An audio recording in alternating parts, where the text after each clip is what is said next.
आईने के सामने की सतह जितनी साफ और चमकदार नजर आती है, उसके पीछे का हिस्सा उतना ही बदरंग, काला और खुरदरा होता है।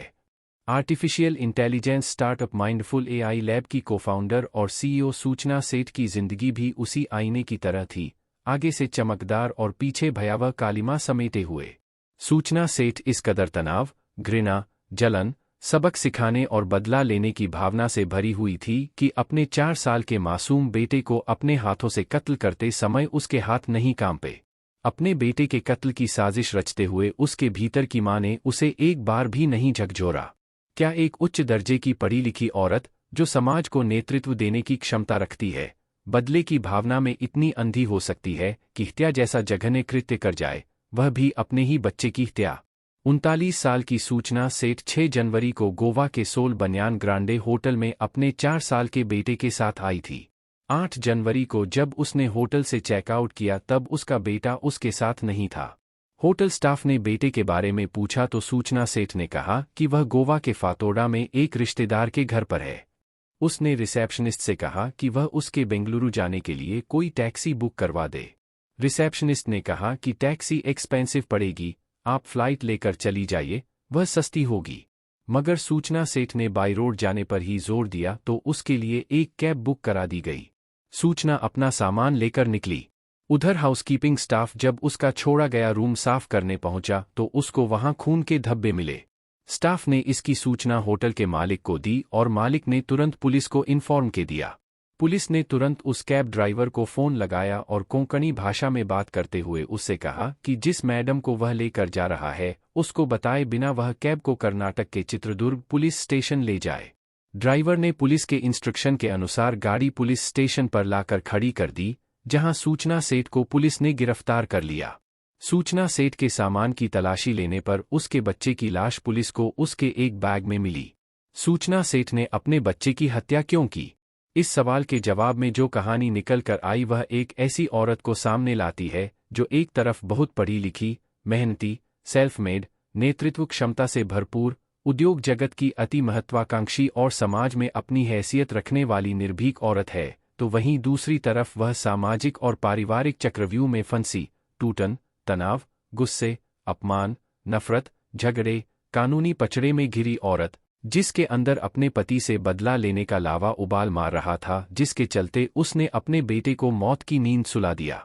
हत्या की वजह जानने से पहले सूचना सेठ की शैक्षिक योग्यताओं पर एक नज़र डालते हैं।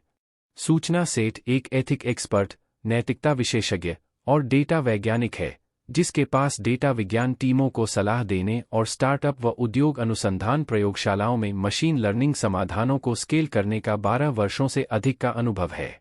वह एआई एथिक्स सूची में 100 प्रतिभाशाली महिलाओं में से एक है।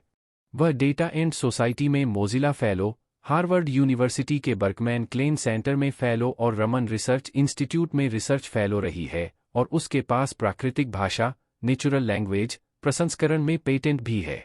ऐसी प्रतिभाशाली लड़की की शादी वर्ष 2010 में वेंकटरमन से हुई, जो एक एआई डेवलपर है।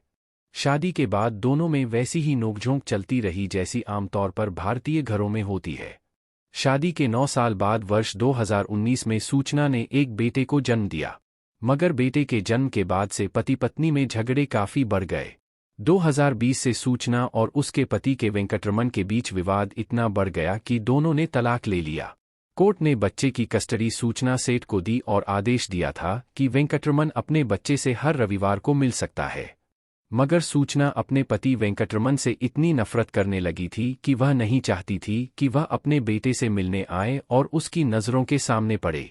इस नफरत ने उसकी बुद्धि कुंद कर दी और वह एक ऐसे जघन्य अपराध की तरफ बढ़ गई जिसको सुनकर एकदम मुंह से यही निकलता है, यह कैसी माँ? न रहेगा बांस न बजेगी बांसुरी कहावत को चरितार्थ करते हुए सूचना सेठ ने बच्चे को ही खत्म करने का भयावह प्लान बना डाला। उसने अपने बेटे को गोवा घुमाने का प्रलोभन दिया। 4 वर्ष का मासूम बालक घूमने की बात सुनकर आह्लादित हो उठा। सूचना बेटे को साथ लेकर गोवा गई और वहां होटल के कमरे में उसका कत्ल करके लाश ठिकाने लगाने के उद्देश्य से बैग में भरकर टैक्सी से बेंगलुरु के लिए रवाना हो गई। यह तो होटल स्टाफ की तेजतर्रारी काम आ गई और सूचना को बीच राह में ही पुलिस ने लाश के साथ दबोच लिया। यह आपराधिक घटना भारतीय समाज में विवाह संस्था में भर चुकी सड़ांध, मनुष्य के नैतिक पतन, मानवीय गुणों और सहनशीलता के ह्रास और महत्वाकांक्षाओं के टकराव को उजागर करती है। ऐसी तमाम कहानियां भारतीय समाज में बहुत तेजी से बढ़ रही हैं, जहां माँ बाप के बीच चल रहे झगड़े का खमियाजा उनके मासूम बच्चों को उठाना पड़ रहा है। माँ बाप की रोज रोज की लड़ाइयों का ही असर है कि उनके बच्चे उग्र स्वभाव के और आपराधिक गतिविधियों में लिप्त हो जाते हैं। घर के सदस्यों के बीच तनाव बच्चों को शराब और ड्रग्स की तरफ धकेल रहा है।